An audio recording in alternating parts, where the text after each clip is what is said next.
OEB-TV, uma realização da Ordem dos Economistas do Brasil. Agradecimentos a todos os presentes. Em particular, me permitam agradecer a presença do senhor cônsul da Alemanha, Joseph Weiss, a presença de outros colegas que estão sempre conosco, nem vou nominá-los, né, porque já são grandes amigos aqui nossos do Terraço, em particular o ministro Mailson da Nóbrega, e agradecer muito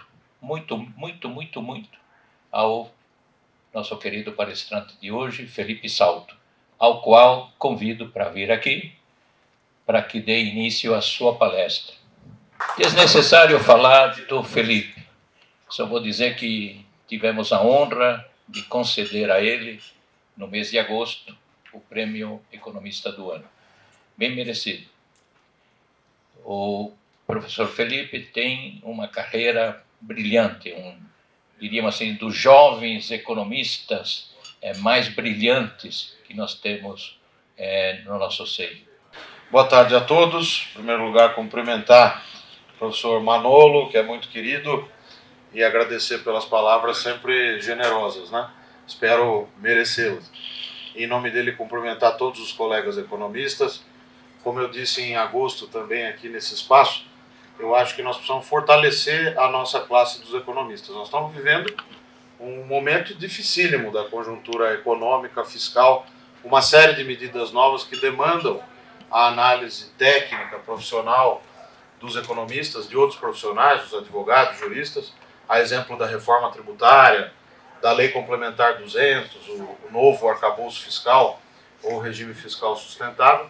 Então, é sempre muito bom, um prazer e uma honra poder falar com vocês e aprender também com o convívio aqui com todos vocês. Cumprimentar meu amigo e mentor, ministro Mailson da Nóbrega, professor Roca, que esteve comigo na época da secretaria também visitando. Eu creio que foi o secretário da Fazenda mais jovem. O ministro Delfim foi com 36 anos, eu fui com 35, acho que o senhor foi com 30, né? Ou 31. Então, a homenageá-lo aqui também. Professor Roberto Macedo, sempre ajudando muito também, desde a época que eu estava no Senado, em Brasília, lá na Instituição Fiscal Independente. E, em nome deles, sintam-se todos abraçados.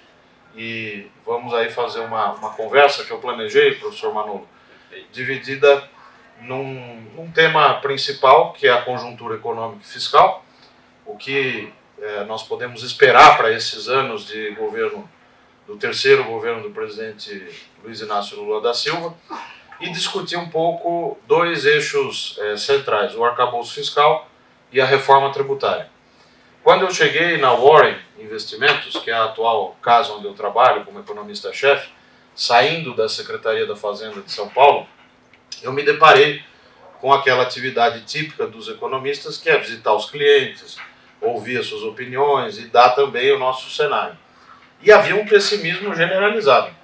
O ministro Fernando Haddad, que, diga-se, vem fazendo um bom trabalho, sobretudo na área do arcabouço fiscal, hoje Lei Complementar 200, né?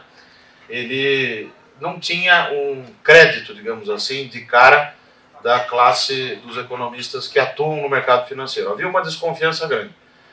O governo vai ser fiscalmente responsável, o teto de gastos acabou. Na verdade, o que eu tentava mostrar é que o teto de gastos já tinha acabado. Ele vinha sofrendo modificações em série.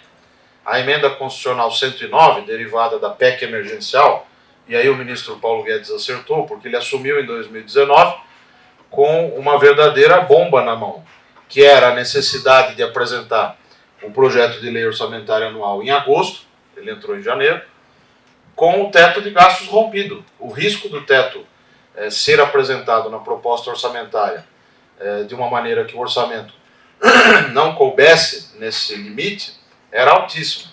E os técnicos do Tesouro, da Secretaria de Orçamento Federal e das áreas técnicas de Brasília, servidores que são craques, né, eu pude conhecer nos 8 anos que fiquei lá, o informaram disso. Ministro, o senhor vai ter que alterar essa regra, porque ela foi escrita no chamado ADCT, que é o Ato das Disposições Constitucionais Transitórias, da nossa Constituição Federal de 88, e os dispositivos são muito rígidos.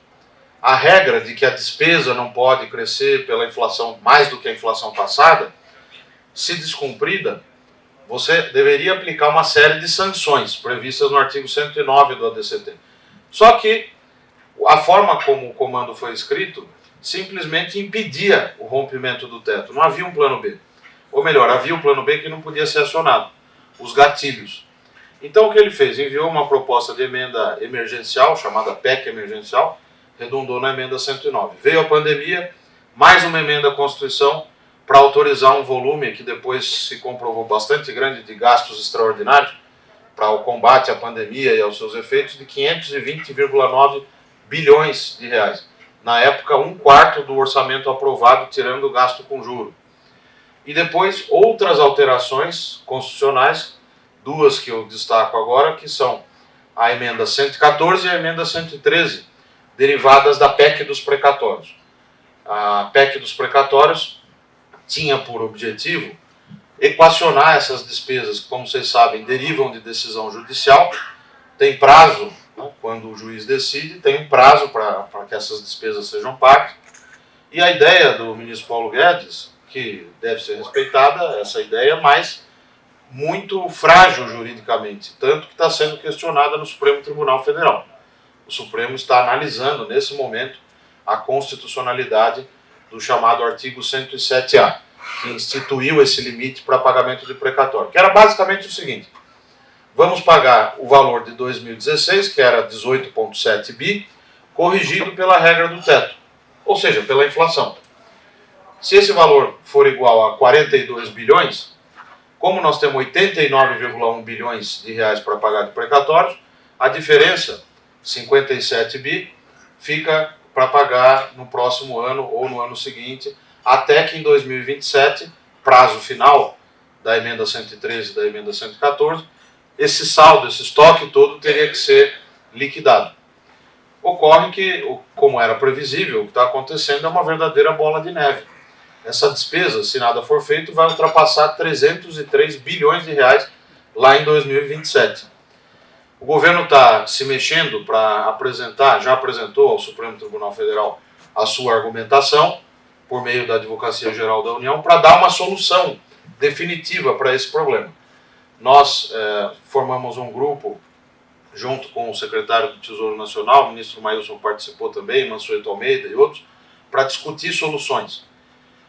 Havia algumas saídas que consideravam, por exemplo, ser mais prudente retirar essa despesa, porque está fora do controle do governo, ela deriva, né, de decisão judicial, do teto de gastos, inclusive do novo limite de gastos, lá do arcabouço fiscal, Lei Complementar 200, e manter no resultado primário, para evitar perder transparência e manter algum controle sobre a execução dessas despesas.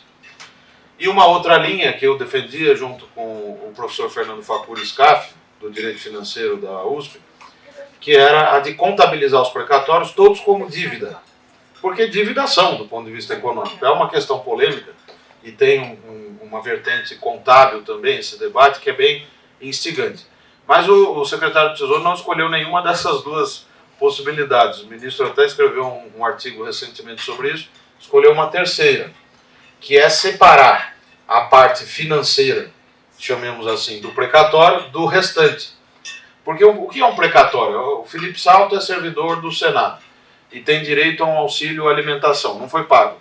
Entro na justiça, o juiz manda pagar, então o Estado está se financiando em cima do servidor, do empresário, do contribuinte, do pensionista, do aposentado.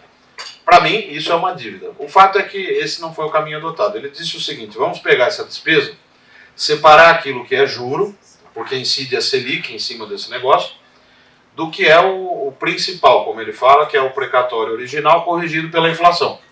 Essa segunda parte vai ser despesa primária.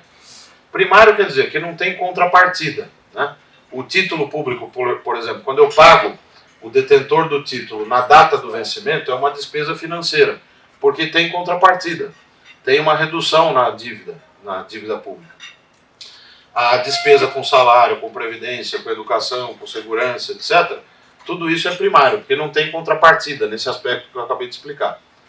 No caso do precatório, você considerou, sempre foi considerado no regramento, no Manual de Contas Públicas do Banco Central, do Tesouro, e mesmo o chamado GFSM, que é o manual do FMI, que o Brasil segue, como despesa primária, né? E agora a ideia é que continue a considerar como despesa primária, mas um pedaço disso, aquilo que é juro, vai ser contabilizado, ou passaria a ser contabilizado, se o Supremo aceitar essa argumentação, como despesa financeira. Qual é a crítica que se pode fazer? Ah, mas isso vai abrir um espaço no resultado primário. E aí a sanha gastadora do Congresso, que é uma velha conhecida de todos, né, ela vai se fazer presente, como já está se fazendo presente. E algum iluminado vai dizer, olha aí, tem mais espaço para gastar.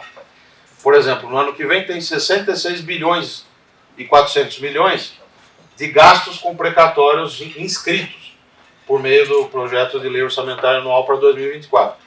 Vamos assumir que um terço disso seja despesa com juro, né? 22 bilhões ou 20 bilhões. Então, esse espaço seria aberto no primário e uma nova despesa de 20 a 22 bilhões apareceria do nada. A questão é o seguinte, o que eu sugeri para o secretário do Tesouro é que ele colocasse uma vacina. Olha, já existe o parágrafo 7º do artigo 30 lá da Lei de Responsabilidade Fiscal, a Lei Complementar 101, que diz uma coisa muito óbvia. Todo precatório não pago na data que o juiz mandou pagar é dívida consolidada. É que a gente não respeita esse dispositivo, mas deveria contabilizar tudo na dívida consolidada. Você poderia modificar ou adicionar um dispositivo ao artigo 30 da Lei de Responsabilidade Fiscal, no sentido de explicitar o seguinte, olha, a meta de resultado primário, a partir da mudança da contabilização dos precatórios, fica automaticamente mais apertada, mais ajustada em X bilhões de reais. Nesse nosso exemplo aí, 20 a 22 bilhões de reais. Seria uma forma de você criar uma vacina contra o uso equivocado desse falso espaço fiscal. Mas ele nos mostrou, e deve publicar uma nota técnica em breve, pelo que tem nos falado, que há tanta expedição de precatórios novos já, para o ano que vem, para o seguinte, que o espaço aberto vai ser ocupado por pagamentos de novos precatórios. De modo que por 3 ou 4 anos não vai haver o risco, mas não vai haver, eu não vejo uma probabilidade alta de apropriação desse espaço fiscal para fazer uma gastança, para fazer uma expansão fiscal, etc. Então eu classifico como positiva essa saída, mas com todo o cuidado que precisa haver no sentido que eu acabei de elucidar. Esse é um ponto importante, apesar de ser muito técnico e intrincado, porque a bola de neve que foi criada lá em 2021 e que vem rolando a montanha, inclusive eu me lembro que quando eu usei essa imagem lá em 2021, professor Manolo, rendeu o convite para participar do Roda Viva, né? E o falecido, saudoso Paulo Caruso, que era o chargista, ele fez a charge justamente com essa frase, PEC é bola de neve rolando a montanha. E de certo modo eu acertei. Não acertei o número porque a gente falava em 420 bilhões, a nossa projeção de quanto essa bola de neve iria crescer até 27. E deve ser menos, deve ser algo como 300 a 303 bilhões. Mas é muita coisa. Então, isso é uma saída que eu acho que está sendo bem endereçada. É preciso fazer ajustes e discutir. E dentro de uma questão maior, que é o arcabouço fiscal, que eu gostaria de falar um pouco, para depois falar da tributária. O arcabouço, é evidente que nós economistas aqui, se consultássemos todos, chegaríamos a um consenso de uma regra fiscal razoável, que seria o controle do gasto, vamos reduzir o gasto corrente, reduz o gasto de custeio, na medida em que isso seja possível, porque 93,6% do orçamento hoje, se tirar o gasto com juro da dívida, é rígido. Mas uma coisa que eu aprendi com o Marcos Mendes e com o Hélio Tolini, que são dois craques dessa área, eles sempre dizem, olha, é rígido, mas ao longo do tempo não é. Porque eu posso evitar conceder reajustes, fazer muitos concursos, de modo que a taxa de crescimento do numerador dessas despesas, né, correntes, de pessoal, seja inferior à taxa de crescimento do PIB. E ao longo do tempo eu vou promovendo ajustes. Esse foi um ponto importante da gestão do ministro Paulo Guedes, ele conseguiu fazer isso. Só que ele exagerou na dose, porque congelou todos os concursos e salários, mas o efeito fiscal foi relevante. A despesa de pessoal era 4,2% do PIB, caiu para 3,4%, o que é muita coisa. 0,8 ponto percentual do PIB num PIB de 11 trilhões e 300. É muita coisa. E a reforma da Previdência, que foi a outra medida, estancou a sangria do gasto previdenciário, pelo menos por algum tempo. Eu digo por algum tempo porque o próprio Fábio Jambiage, o Paulo Tafner e outros que são grandes especialistas nessa matéria de reforma da Previdência já vem falando que vai ser preciso fazer uma nova reforma previdenciária. Por quê? Porque o governo, na época, não conseguiu colocar na Constituição uma regra de ajuste automático da idade mínima. Então você fixou a idade mínima, só que a população, a sobrevida, graças a Deus, ao Sistema Único de Saúde, etc., aos trancos e barrancos, nós estamos conseguindo que a população brasileira viva mais, a sobrevida vai aumentar. Então você vai precisar de ajustes na reforma da Previdência num período razoável de tempo, não vai ser tão longe assim. E nesse contexto, né, de rigidez orçamentária, de gasto primário elevado, tudo derivado da Constituição de 88, como a gente sabe, que é conhecida como Constituição Cidadã, e o Maílson estava lá nessa época, no prefácio que ele fez para o nosso livro Contas Públicas no Brasil, publicado em 2020 pela Saraiva, ele relata um pouco dessa experiência, né? E de como aquelas discussões da Constituinte acabaram levando a um regramento em que você tem gastos públicos quase que como um corolário de uma série de comandos da Constituição. E você não tem como escapar disso, né? Então nós vamos ter um ajuste fiscal neste governo aqui, que é um governo à esquerda, que não vai ser pelo lado da despesa. Eu já esperava isso, por isso que quando eu vi aquele pessimismo nas reuniões com os clientes lá em fevereiro pela Warren, eu falava, olha, nós precisamos ajustar as expectativas, porque não vai vir um outro teto de gastos. A PEC da transição, negociada com o governo anterior, pelo governo eleito, justamente previu o seguinte: nós vamos abolir o teto de gastos e no lugar virar uma lei complementar. Essa lei complementar vai ter que conter as novas regras fiscais. São duas. Um limite para a despesa não pode crescer acima da taxa equivalente a 70% da variação passada da receita líquida de transferências a estados e municípios. Então, se essa receita, nessa conta, né, nesse indicador de receita líquida, cresce ou crescer a 2%, o limite de gasto só poderá crescer a 1,4%, 2,5%. Então a despesa nunca poderá diminuir em termos reais, é verdade. Eu acho que não precisaria ter esse limite inferior de 0,6%. Porque, eventualmente, se um futuro governo conseguir fazer uma contenção de gastos maior, que levasse a uma redução nominal ou real do gasto, isso poderia ser permitido, né? Mas não vai porque tem esse piso de 0,6%. Em que pese isso, quando nós fazemos as simulações, essa regra de gasto, que é o primeiro eixo do arcabouço fiscal, leva a uma dívida que hoje está em 74,4% do PIB, no conceito do Banco Central. O conceito do FMI é sempre 12 pontos a 13 pontos do PIB maior, porque o FMI considera, para comparar todos os países, que o Banco Central está fora do conceito de governo geral. Por isso que a dívida bruta, quando a gente olha no site do FMI para o Brasil, aparece lá 12 ou 13 pontos maior, né?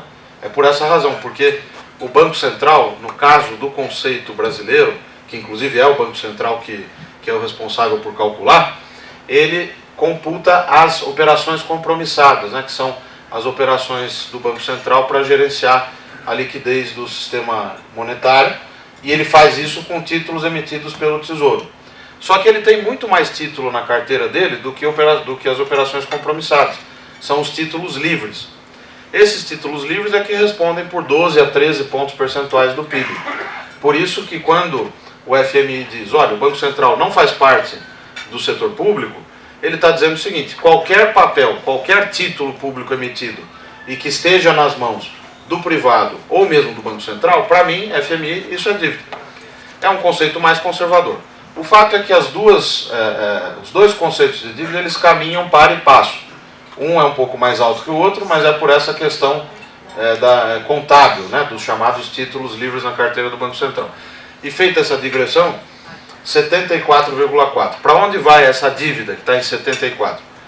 Pelas nossas contas, simulações, considerando um PIB potencial de 2,3%, considerando uma taxa real de juros entre 4% e 4,5%, e considerando que o limite de gastos do arcabouço será cumprido, vai para 90,1% do PIB em 10 anos.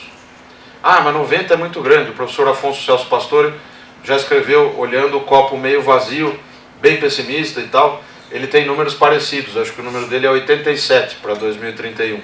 O nosso é 90,1. Ele diz, olha, esse nível de dívida é 20 pontos maior do que o FMI projeta para a média dos emergentes. Estamos fritos e enfarinhados, como diria minha avó, né? Mas eu não vejo dessa forma, porque sem o limite de gastos iríamos para 105. Então, a trajetória de dívida prevista, caso o arcabouço seja cumprido, é uma trajetória em que a dívida cresce a taxas decrescentes. O que é razoável, porque isso vai ter efeitos também sobre as decisões de política monetária. Talvez a taxa real de juros seja até um pouco menor, a ver o que vai acontecer lá fora, porque como a nossa conta capital financeira do balanço de pagamentos é muito aberta, então você tem qualquer espirro que o Federal Reserve dá, a nossa taxa de câmbio se movimenta de uma maneira muito drástica, né? E como há essa apreensão toda quanto ao que vai acontecer com as taxas de juros nos Estados Unidos, esse ciclo de redução que nós estamos vendo agora, de afrouxamento monetário, pode ser precocemente interrompido. Mas se isso não acontecer, eu acho que há uma tendência estrutural de se adotar uma regra como essa, que não é perfeita, eu classifico como nota 6. É um aluno que passa de ano, mas não é o que senta na primeira fila, que anota tudo, né, e que tira a nota 10. Mas é uma nota razoável para passar de ano. Então, ao contrário das expectativas mais pessimistas, o atual governo conseguiu parir uma regra fiscal razoável. Ah, mas e a meta fiscal de resultado primário, que é receita menos a despesa? O ministro Haddad promete zerar o déficit no ano que vem. Vai conseguir? Minha projeção hoje é um déficit de 0,71% do PIB. Tem uma banda, essa meta de zero, né, que é uma banda de menos 0,25%. Mas a nossa projeção é 0,7%. Então faltaria ainda aí um bolo de receita de uns 50 a 60 bilhões para fechar essa conta. Só que na nossa conta nós já consideramos receitas extras, por exemplo, da tributação das offshores, tributação de fundos fechados, a nova lei do CARF, que reinstituiu o voto de qualidade no Tribunal Contencioso Administrativo Tributário, né, que é o CARF. Tudo isso, a nosso ver, pode render 83,4 bilhões. Mas nessa conta tem também 24,7 bi de reoneração dos combustíveis, que foi aquela lambança feita no ano passado, eu sofri isso na pele. A Lei Complementar 94 fez com que a alíquota da gasolina aqui em São Paulo caísse da noite para o dia de 25 para 18. Nós perdemos 1 bilhão 450 milhões por mês com essa brincadeira. Aí entramos no Supremo, veio uma cautelar do ministro Alexandre de Moraes, conseguimos 1 bi por mês de compensação. Outros estados copiaram essa estratégia. E o ministro Gilmar Mendes conseguiu fazer algo quase inacreditável, que foi criar um grupo de conciliação com os 27 secretários e secretárias de Fazenda, mais representantes da União e do Congresso, para tentar encontrar uma saída para esse nó górdio que foi criado pela Lei Complementar 194, né, que basicamente obrigou os estados a praticarem uma determinada política tributária para os combustíveis, ferindo até mesmo o princípio constitucional, né? Quem manda na alíquota é o Estado, sempre foi assim, né? No caso do nosso IVA, que é o ICMS. O fato é que esse contexto geral que nós temos, né, de um arcabouço fiscal que tem esse primeiro eixo do limite de gasto e o segundo, que é a meta de primário, ele tem essa fragilidade nesse segundo eixo, porque a meta zero, hoje, você não vai encontrar nenhum economista que projete o zero exatamente, ou mesmo o 0,25, que é o limite inferior. Mas por que é inteligente manter o zero? Porque se o ministro Haddad ceder ao que o relator da Lei de Diretrizes Orçamentárias quer, que é o deputado Danilo Forte, que eu conheço bem, porque eles farejam sangue, né? Eles farejam que a meta vai ser rompida e soltam palavras ao vento. O Danilo Forte soltou palavras ao vento, ele disse: a meta vai ser rompida no que vem. Aí a imprensa ficou empolvorosa, o ministro Haddad colocou o Zaratini, que é nosso deputado aqui de São Paulo, para responder. Ele não respondeu bem, infelizmente, porque ele disse: a meta está mantida, mas condicionada às receitas. Ou seja, então não tem meta.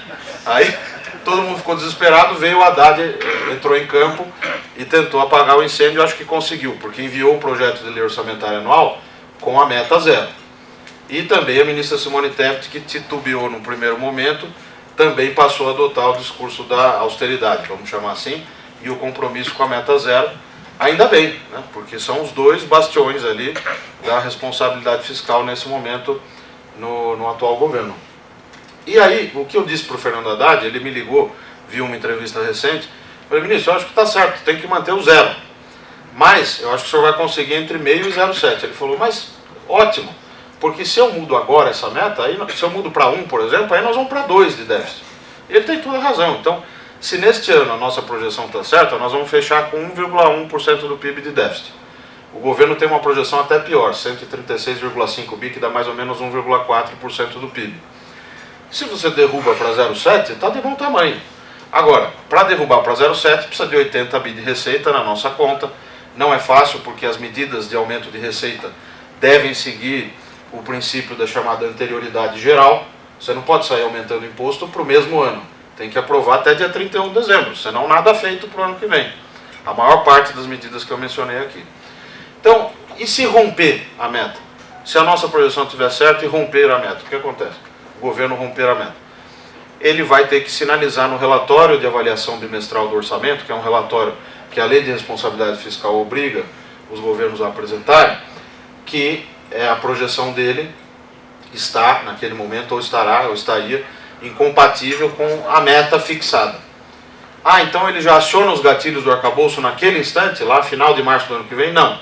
Ele vai ter que ficar sinalizando a cada relatório bimestral a incompatibilidade entre a meta e a projeção, e em janeiro de 25, quando o Banco Central divulgar o resultado chamado abaixo da linha, que é calculado pela variação da dívida, como vocês sabem, descontando depois o juro, para chegar no primário, aí sim, se ficar comprovado que rompeu a meta, então acionam-se 2 gatilhos. Essa é uma inovação do arcabouço que a maior parte da imprensa não percebeu, porque fica só falando na meta zero. Não vai cumprir a meta. Bom, mas não cumprir a meta zero já não é mais como era com a Lei de Responsabilidade Fiscal, a Lei Complementar 101. Porque a Lei Complementar 200 introduziu um cordão umbilical entre a meta de primário e o limite de gastos. Se a meta de resultado primário for rompida, você é obrigado a apertar aquele limite de gastos. Em vez de ser calculado por 70% da variação passada da receita, vai ser 50%. E o outro gatilho, eles copiaram do ministro Paulo Guedes. Não sei se o presidente Lula percebeu. Mas é o artigo 167A, lá da PEC emergencial, que é a emenda 109, que por sua vez copiou lá do Marcos Mendes, da emenda 95, que era o artigo 109 do ADCT, da regra do teto de gastos. E basicamente é o quê? Uma lista de 10 medidas. Não pode contratar comissionado, fica proibido de tomar qualquer medida, os 3 poderes, né, mais a Defensoria e o Ministério Público, de tomar qualquer medida que implique aumento real do gasto, não pode fazer concurso, não pode dar reajuste, um monte de proibições. A leitura do mercado financeiro é que isso é muito fraco. Eu tenho uma outra leitura, porque é muito forte, tanto é assim que o relator já farejou sangue e está querendo mudar a meta já. Quer dizer, o momento de verificação é só janeiro de 25. E o pessoal já quer fazer o orçamento do ano que vem na esteira de um espaço fiscal orçamentário maior, porque querem gastar, não estão preocupados se a meta vai ser cumprida ou não. Infelizmente, né, são os mesmos players de sempre, batalhando pelas mesmas coisas de sempre. Como se essa expansão fiscal que se pretende tivesse o condão de gerar crescimento econômico, e nós sabemos que não tem. Ainda mais com uma composição de gasto em que a despesa com investimento, lá em 1973, era 11,7% do PIB. Sabe quanto é hoje? 0,4% do PIB. Se incluir estatal, incluir governo municipal, estadual, ministro e professor Roca, você vai para no máximo 1%. Então isso é uma loucura, quer dizer, aí o contra-argumento é, não, mas todos os países que passaram de subdesenvolvidos para desenvolvidos substituíram investimento público por privado. Pois é, mas nós não fizemos isso. Nós derrubamos a taxa de formação bruta de capital fixo do setor público e o setor privado não veio a reboque, não veio a substituir esses investimentos. Por isso que nós estamos crescendo tão pouco. E esse tem que ser o desafio central, ter um plano que permita recuperar a taxa de investimento, professor Manolo.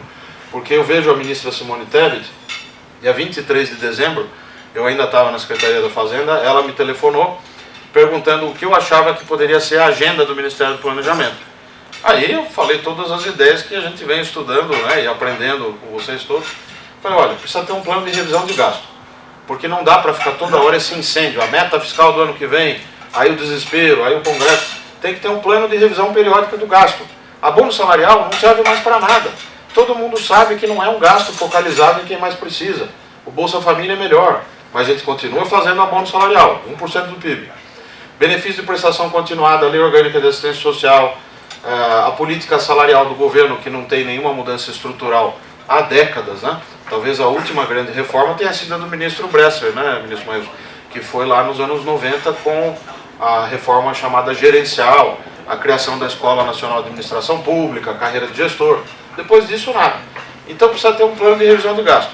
Segunda coisa, um plano de investimento contemplado no PPA, que é o Plano Plurianual, que a Constituição fez de bom isso, né? Criou o PPA, e nós nunca usamos direito. Vê se alguém discute o PPA na imprensa, entre nós economistas, ou mesmo no Congresso. Eu não discuto porque ele não é binding, ele não é uma restrição efetiva. Aquilo que mobiliza corações e mentes no Congresso é a LOA, a Lei Orçamentária Anual, porque é ali que tem 40,5 bi de emenda, para garfar. Agora, o PPA ele vai sendo ajustado ao longo do tempo, de acordo com as necessidades do ano corrente. Isso precisa mudar. Foram essas duas coisas que eu falei para ela, basicamente. Ela andou fazendo mudanças no PPA, viagens pelo país e tal, para fazer o PPA participativo, mas eu confesso que até agora não vi nada do ponto de vista de inovação estrutural mesmo nesse instrumento que pudesse seguir essa direção de recuperar o investimento. E sei que já falei demais, professor Manolo, mas vou dar uma palavra só sobre a reforma tributária, que me parece importante, né? Nós estamos nesse momento com o Senado Federal discutindo talvez a reforma tributária mais importante em décadas, né? Esse tema da reforma tributária do consumo é antigo. Eu tenho críticas ao texto, todos conhecem, tenho feito minhas colunas no Estadão sistematicamente sobre isso, converso com o Bernard Api, e aqui é importante registrar o espírito público democrático do Bernard e de outros, né? Eu cito ele e o Rogério Seron, que é o secretário do Tesouro, e o Barreirinhas também da Receita Federal. Sempre muito dispostos a dialogar, discutir as medidas, tanto que levei um grupo de clientes a Brasília recentemente, o Bernard nos recebeu, explicou pacientemente as mudanças, tudo que eles estão pensando lá junto com o relator, que é o senador Eduardo Braga, né, do Amazonas. E veja que a Zona Franca já conseguiu levar provavelmente vai levar mais uma benesse, uma blindagem, que, a meu ver, é mais um disparate, uma cereja do bolo, mas é uma cereja amarga, né? Porque eu gosto de cereja, mas essa cereja é amarga. Você vai manter o IPI para sempre. O IPI ia ser extinto. Agora, que cápsula que você vai ter? O IPI, o imposto seletivo, e mais o ICMS e o ISS até 2032, com 60% das alíquotas atuais. Ou seja, você vai criar um sistema tributário que, se não tomar cuidado, fica pior do que o atual. O ICMS é um grande nó. Isso eu aprendi com o Maílson quando trabalhei na Tendências. Ele é complexo, ele tem uma miríade de restrições e de regras e de exceções. O RICMS, que é o regulamento do ICMS, você tem hoje 27 RICMS. O de São Paulo, por exemplo, é gigantesco, é um negócio desse tamanho. Tanta exceção de coisas que você vai tendo que contemplar, sobretudo para fazer frente à chamada guerra fiscal. Porque o que acontece desde os início dos anos 2000 principalmente, é que os estados mais pobres, eles concedem incentivos. Então por que a JIP foi parar em Pernambuco? Infelizmente não é porque Pernambuco conseguiu investir em infraestrutura ou mais em educação do que São Paulo, etc, etc. É porque o governador diz o seguinte, olha, venha para cá que a minha alíquota, quando você der saída para esse carro, para o paulista comprar, é 12%. Mas eu vou dar um desconto para você de 95%. Ele vai dar um desconto, faz a prova e São Paulo recebe uma montanha de crédito podre, né? Isso é uma loucura, isso é a guerra fiscal. Aí o que São Paulo fazia desde o governo Serra? Colocou todos os setores na substituição tributária. Ah, vocês vão fazer guerra fiscal? Então, quando sair da fábrica aqui de São Paulo, como a indústria está toda aqui, então eu já vou tributar na saída da fábrica. Aí se deu a exacerbação da guerra fiscal. E numa segunda etapa dessa guerra fiscal, São Paulo começou a dar incentivo também. Eu estou usando o estado de São Paulo, e quando eu falo São Paulo, leia-se os estados ricos, né? É sempre uma briga entre estados ricos e estados pobres, porque esse sistema de alíquotas interestaduais, o 12% quando sai do estado pobre e o 7% quando sai do estado rico, esse sistema ele foi criado, como sempre, com a boa intenção de, vamos repartir receitas. Conversa mole. Não repartiu receita nenhuma. Deu um instrumento, um poder gigantesco para Goiás, para Pernambuco, para todos esses estados, concederem incentivos como se não houvesse amanhã. Então, poderia dar vários exemplos aqui que eu senti na pele desse tipo de mecanismo, né, de guerra fiscal, e o que eu penso é que a reforma tributária tem que acabar com isso. Quer dizer, o grande objetivo da reforma tributária, para mim, é o fim da guerra fiscal. Se ela não acabar com isso, não terá sido uma boa reforma tributária. Tem uma chance de acabar? Sim. Porque a transição do ICMS e do ISS, que vai ser fundido com o ICMS, para compor o IBS, né, essa sopa de letrinhas, esse IBS ele começa a aparecer com uma alíquota de 0,1% em 2026. 0,1%. Para quê? Para financiar o órgão gestor desse novo imposto, que é o Conselho Federativo. Conselho formado por 54 membros, escolhidos pelos estados e municípios, e que vai arrecadar, partilhar recursos, devolver crédito para contribuinte, editar o regulamento e dirimir conflito. Imagina, eu brinco com o Api, que é meu amigo, eu falo, Api, você fala que vai ser um algoritmo. Eu nunca vi um algoritmo que contrata gente, que dirime conflito, que tem procurador de Estado à disposição, auditor fiscal. Aí ele fala, não, Felipe, isso é a forma que a gente encontrou e tal. Eu entendo, no papel é muito bonito, nós vamos concentrar tudo e vamos, na verdade, emular um IVA nacional, que era a proposta inicial do API, que estava correta, só que não conseguiu o apoio. Então, vai ser um IVA dual, você vai ter a União com o seu próprio IVA, que é a CBS, junto o PIS e a COFINS. Esse vai dar certo, porque o próprio Rachid, que conhece isso bem, já tinha proposto em 2018, por lei ordinária, juntar o PIS e a COFINS. E vai dar certo. O IBS, que é o IVA subnacional, a parte subnacional desse IVA dual, é que é o problema, porque ele fica com uma alíquota de 0,1 de 2026 até 2028, aí quando chegar em 2029, o IBS começa a crescer. Quanto? Não se sabe. Vai ser um crescimento tal que substitua exatamente a redução do ICMS e do ISS. A que razão? A razão de 10% ao ano em 4 anos. Ou seja, as alíquotas do ICMS hoje, só para simplificar, são 4. 7 ou 12 interestaduais e 18 ou 17 as alíquotas modais. Esses 4 números vão ser iguais, lá em dezembro de 32, a 60% desses 4 valores. Ou seja, nós vamos ter ainda que aprovar ou comprar a aprovação dessa reforma, e talvez não consiga. Tanto é assim que agora apareceu essa negociação da questão do IPI sendo mantido para sempre, para tentar convencer a turma da Zona Franca a apoiar a reforma. Então eu faria o seguinte, eu traria a transição mais para perto e faria mais rápido. Mas daí Goiás não aprova. Aí os empresários do setor tal não aprovam. Eu falei, olha, eu nunca vi reforma tributária que sai todo mundo com um sorriso de orelha a orelha. Saíram das conversas com o Arthur Lira felizes da vida. Porque eu tive relatos de amigos secretários atuais que participaram da reunião do dia da votação. E o Arthur Lira disse, Api, agora quem manda nesse texto sou eu. Então, quem vai negociar tudo isso agora sou eu. E ele fez isso. E é próprio da democracia que exista a negociação, que tem os pleitos setoriais, etc. A questão é quais pleitos você pode atender e quais não pode, a ponto de desfigurar a proposta. Eu acho que a proposta que está no Senado vai sim ser aprovada, vai demorar um pouco mais de tempo do que estava se pensando. O relatório já era para ter sido apresentado.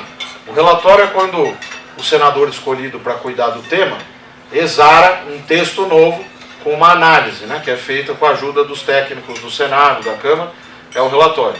Era para ter saído já dia 4, não saiu ainda. Deve sair até o fim do mês. Como vai ter modificações, tem que voltar para a Câmara, porque o presidente Pacheco e o próprio Arthur Lira já disseram, os dois presidentes, que não querem esse negócio de fatiamento. E aqui no Brasil, mudanças na Constituição só podem ser promulgadas, e não cabe veto presidencial, quando as duas casas entram em consenso. É o que se chama de ping-pong, né? Fica indo para uma casa e volta para outra até que o texto não tenha mais nenhuma modificação. Um exemplo, a PEC dos precatórios. Como houve modificação em alguns trechos e o ministro Paulo Guedes precisava promulgar logo, ele apartou um trecho que virou a emenda 113 e foi a promulgação. Depois veio a emenda 114, que continuou a ser discutida, quando chegou-se ao consenso, então foi promulgada a 114. Por isso que a PEC dos precatórios redundou em 2 mudanças constitucionais, 2 emendas, né? Então, eu diria o seguinte, eu estou otimista com a regra fiscal, o arcabouço, estou pessimista com a reforma tributária, apesar de, como economista, saber que é muito melhor você ter um IVA simplificado, com um número menor de alíquotas, com redução da guerra fiscal, etc., mas sabendo também, ao ter passado por essa experiência, ainda que curta, na Secretaria da Fazenda, que esse texto não vai levar a essas mudanças que, teoricamente, e estudando o tema, nós tanto gostaríamos de ver, né? O fim da guerra fiscal, a simplificação, a tributação no destino das operações, que significa nada mais do que migrar a tributação para o consumo final. Quando o consumidor final consome, aí você tem a incidência, a tributação. E outra, a devolução dos créditos, né? Que é uma grande confusão que se faz. E é difícil explicar, então todo mundo vai na onda da argumentação predominante. O crédito fiscal é um tema intrincadíssimo. Quando eu produzo qualquer coisa aqui em São Paulo, suponho que tem alguns elos essa cadeia de produção, como é que é no ICMS? É o critério físico do crédito. O crédito já é devolvido. Ele é devolvido da seguinte forma. Se eu produzir no primeiro elo, vendi para o segundo, esse segundo vai carregar uma possibilidade, um direito de abater o crédito que foi acumulado, que foi gerado, na hora de pagar o imposto devido. Qual é o problema do crédito acumulado, que tanto se fala que São Paulo, quando eu cheguei, tinha 11 bilhões de crédito acumulado? O meu sucessor, o Samuel Kinoshita, continua fazendo um bom trabalho. Ele faz o que eu comecei a fazer lá depois do ministro Meirelles, que é o seguinte: vamos devolver para aqueles contribuintes que estão em conformidade, vamos priorizar. Tinha 1 bi para devolver, nós devolvemos 1 bi e 700, sem prejudicar a receita. Deixei 33,8 bi no caixa e o ICMS crescendo. E a dívida em 114% da RCL, menor nível da série histórica. Então, uma gestão fiscal responsável, mas que devolvia crédito. Mas como é que acumula crédito se o crédito é devolvido?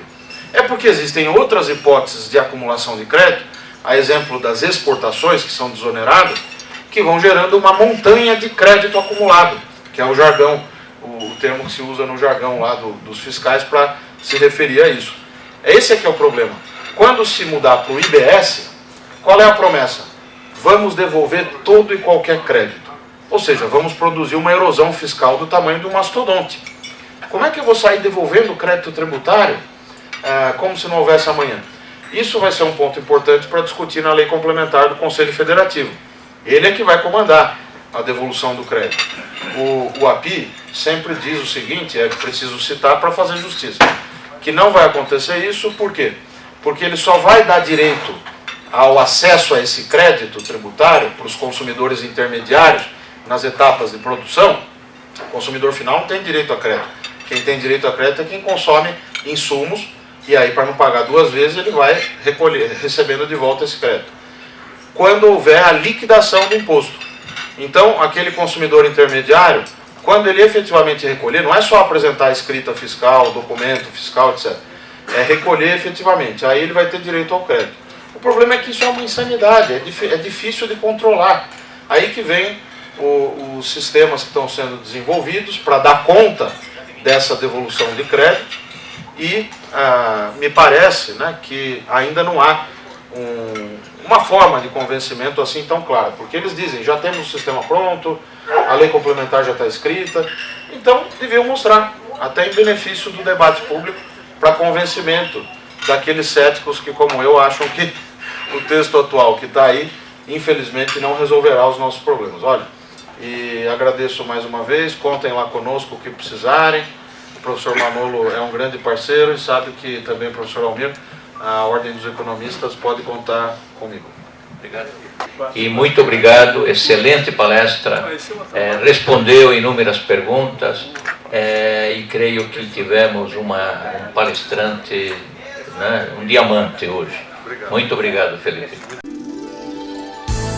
OIB TV, uma realização da Ordem dos Economistas do Brasil.